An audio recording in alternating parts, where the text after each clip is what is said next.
اللهم صل على محمد وعلى محمد وعلى وسلم اللهم صل على محمد وعلى محمد وعلى وسلم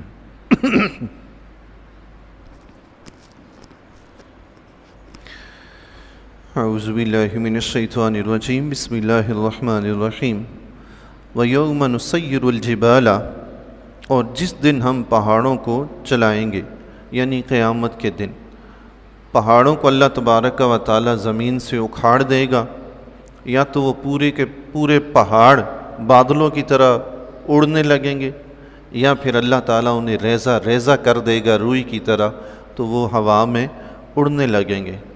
اور ایسا بھی ہو سکتا ہے کہ وہ پہاڑ سارے کے سارے زمین سے اٹھیں اور فضا میں اڑنے لگیں اور پھر اللہ تعالیٰ انہیں ریزہ ریزہ کر دیں ہیں جی۔ رب ہر چیز پر قادر ہے سبحان اللہ۔ اس وقت جب پہاڑ زمین سے اٹھ کر اڑنے لگیں گے تو دیکھنے والوں کا کیا حال ہوگا ہے، یہ قیامت جب قائم ہونے لگے گی اس وقت کا یہ حال ہے جی اللہ۔ وَتَرَى الْأَرْضَ بَارِزَةً اور تم زمین کو صاف کھلی ہوئی دیکھو گے، اس کے اوپر سے پہاڑ بھی ختم ہو جائیں گے، درخت بھی ختم ہو جائیں گے، یہ محلات اور بلڈنگیں سب کچھ ختم ہو جائیں گی، ساری زمین برابر کی برابر ہو جائے گی، ایک چٹیل میدان بن جائے گا۔ وَحَشَرْنَاهُمْ اور ہم انہیں اٹھائیں گے قبروں میں سے، لوگوں کو جو مرے ہوئے انہیں اٹھایا جائے گا۔ فَلَمْ نُغَادِرْ مِنْهُمْ أَحَدًا تو ہم ان میں سے کسی ایک کو نہیں چھوڑیں گے، ہم ان میں سے کسی ایک کو نہیں چھوڑیں گے، سب کو اٹھا کر رب کی بارگاہ میں حاضر کیا جائے گا۔ اللہ اکبر۔ حضرت عتبۃ الخواص رحمۃ اللہ تعالیٰ علیہ فرماتے ہیں کہ ایک رات میرے ہاں عتبۃ الغلام نے رات بسر کی، جب سب لوگ سو گئے تو وہ رات کو اٹھے، نوجوان تھے ابھی، زندگی ابتداءً تو ان کی بھی بہت برائیوں میں تھی، بڑا مشہور و معروف واقعہ ان کی توبہ کا عتبۃ الغلام رحمۃ اللہ تعالیٰ علیہ، لیکن توبہ ایسی کی کہ اللہ اللہ سبحان، پھر ساری زندگی اللہ کی فرما برداری میں گزاری۔ تو عتبۃ الخواص رحمۃ اللہ تعالیٰ علیہ کے گھر انہوں نے رات گزاری، تو رات کو جب سب سو گئے تو یہ اٹھے اور بیٹھ کر رونے لگے۔ تو عتبۃ الخواص رحمۃ اللہ تعالیٰ علیہ نے دیکھ لیا، روتے روتے ان کی ہچکی بن گئی اور بے ہوش ہو گئے۔ پھر جب ہوش میں آئے تو عتبۃ الخواص رحمۃ اللہ تعالیٰ علیہ نے فرمایا، میں نے پوچھا کہ بیٹا اتنے زیادہ کیوں رو رہے ہو، کیا ہوا؟ تو فرمانے لگے اللہ کی بارگاہ میں حاضری یاد آئی ہے اس لیے رو رہا ہوں۔ اللہ اکبر۔ اللہ کی بارگاہ میں حاضری یاد آئی ہے۔ پھر فرمانے لگے ایک میں ہی کیا، تمام عشاق کا یہی حال ہے، جب انہیں اللہ کی حاضری یاد آتی ہے تو جان لبوں پہ آ جاتی ہے۔ اللہ اکبر۔ جس بندے کو پتہ ہو کہ موت میری آ گئی ہے اس کا حال غیر ہوتا، اور جس کو پتہ چل جائے کہ اب یا جنت ہے یا جہنم ہے، پتہ نہیں کس طرف جاؤں گا، تو اس کا کیا حال ہوگا ہے جی۔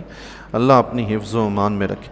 وَعُرِضُوا عَلَىٰ رَبِّكَ صَفًّا اور تمہارے رب کے سامنے صف بنا کر پیش کیے جائیں گے، صف در صف کھڑے ہوں گے یعنی اللہ اکبر۔ خلیفہ سلیمان بن عبد الملک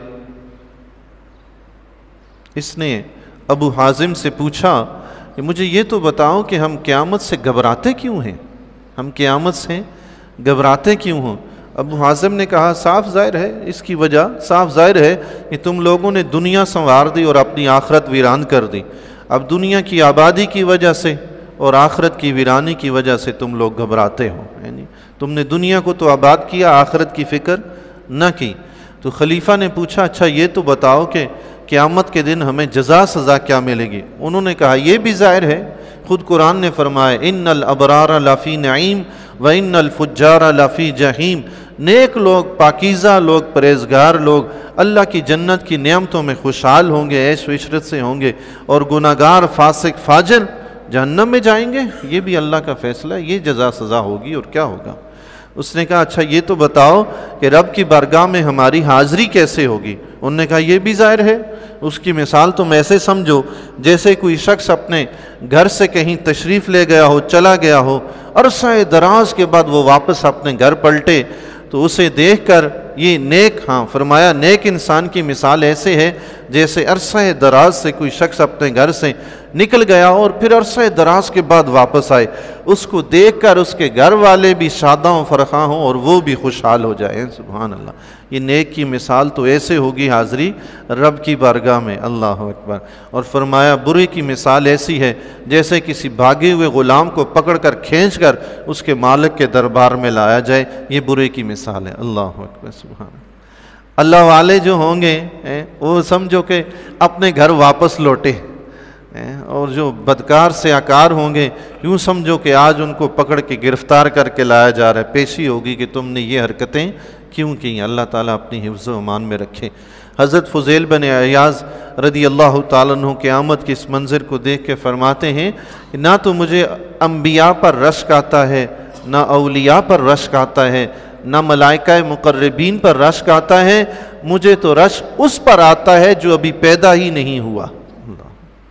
رشک والا تو وہ ہے جو پیدا ہی نہیں ہوا، پیدا ہی نہیں ہوا تو اس نے قیامت کی ہولناکی کیا دیکھنی ہے جی، اللہ قیامت کا خوفناک منظر اس نے کیا دیکھنا ہے۔ تو فرمایا قیامت کے دن وہ اللہ کی بارگاہ میں صف بصف کھڑے کر دیے جائیں گے۔ لَقَدْ جِئْتُمُونَا كَمَا خَلَقْنَاكُمْ أَوَّلَ مَرَّةٍ، بے شک تم ہمارے پاس ویسے ہی آئے، کما خلقناکم اول مرۃ، جیسے ہم نے تمہیں پہلی مرتبہ پیدا کیا تھا۔ پہلی مرتبہ جب انسان دنیا میں آتا ہے پیدا ہوتا ہے، نہ تو اس کے بدن پر لباس ہوتا ہے، نہ پاؤں میں کوئی جوتا ہوتا ہے، نہ ہی اس کے پاس مال و زر ہوتا ہے۔ تو قیامت کے دن جب میدان معاشر میں جمع ہوں گے اس وقت بھی سب کا یہی حال ہوگا، نہ کسی کے پاس مال و زر ہوگا، نہ بدن پہ لباس ہوگا، نہ پاؤں میں کوئی جوتا ہوگا، اللہ اکبر، سب کا یہ حال ہوگا۔ ام المومنین حضرت عائشہ صدیقہ رضی اللہ تعالیٰ عنہ نے حضور علیہ السلام کی بارگاہ میں عرض کی، یا رسول اللہ کیا قیامت کے دن عورتیں بھی بے لباس ہوں گی؟ آقا علیہ السلام نے فرمایا ہاں، ہر شخص بے لباس ہوگا۔ تو عرض کی یا رسول اللہ کیا اس وقت ہمیں شرم محسوس نہیں ہوگی؟ آقا علیہ السلام نے فرمایا اس وقت خوفناک، اتنا خوفناک منظر ہوگا کہ کسی کو ایک دوسرے کی طرف دیکھنے کی فرصت ہی نہیں ملے گی، ہر شخص گھبرا رہا ہوگا، کوئی کسی کی طرف نہیں دیکھے گا کہ ننگا کون ہے کون کیسا ہے، اللہ اکبر۔ بل زعمتم ان لن نجعل لکم موعدا، بلکہ تم نے یہ گمان کر لیا تھا کہ تمہارے لیے کوئی وعدہ نہیں کیا گیا، وعدے کا وقت نہیں آئے گا، یعنی ہم اس کو اللہ تبارک و تعالیٰ نے انبیاء علیہ السلام کے ذریعے اہل دنیا کو بتایا کہ قیامت کا وقت مقرر ہے، تو کفار نے انکار کر دیا۔ جن لوگوں نے قیامت کا انکار کیا تھا ان سے کہا جائے گا کہ کیا تم سمجھتے تھے ہم قیامت قائم نہیں کر سکتے؟ تو اب دیکھ لو اپنی آنکھوں سے۔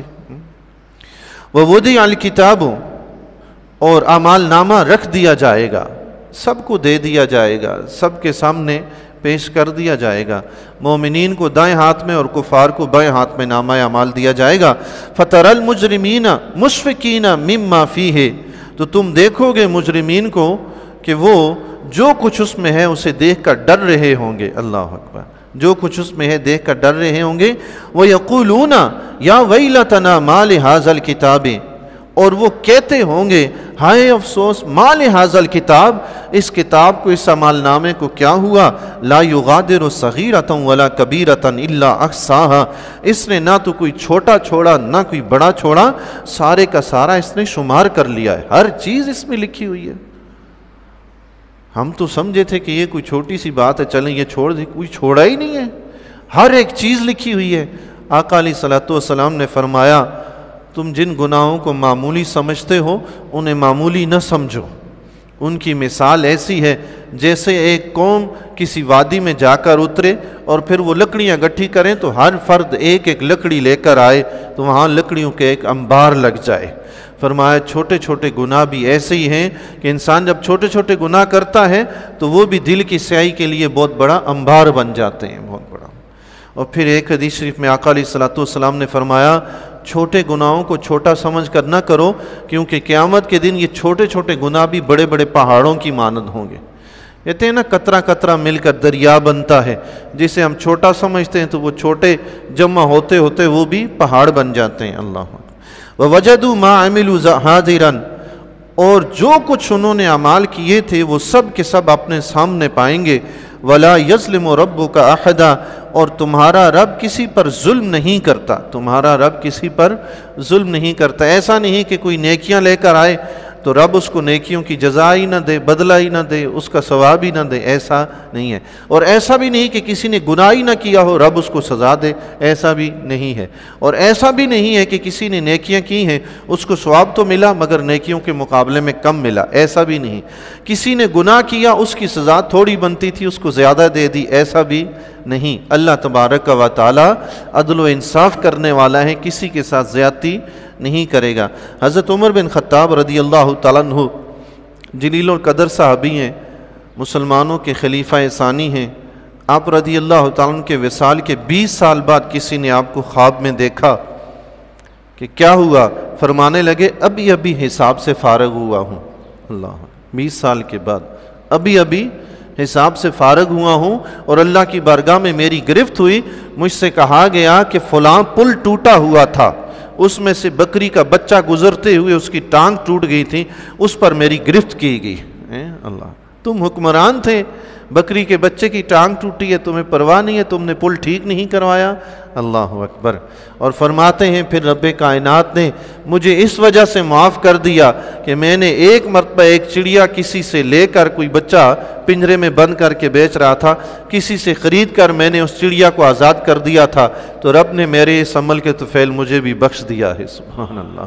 اللہ فضل کریں عدل کریں تے تھر تھر کمن اچیاں شاناں والے، فضل کریں تے بخشے جاون میں ورگے منہ کالے۔ یعنی پکڑے تو چھوٹی چھوٹی چیز پہ بھی پکڑ سکتا ہے، مالک الملک ہے جی، اور معاف کر دے تو کوئی چھوٹا سا عمل بھی اس کی بارگاہ میں قبول ہو جاتا ہے جی۔ اللہ تعالی ہمیں ہر چھوٹا نیک عمل کرنے کی توفیق عطا فرمائے اور ہر چھوٹے بڑے گناہوں سے بچنے کی توفیق عطا فرمائے۔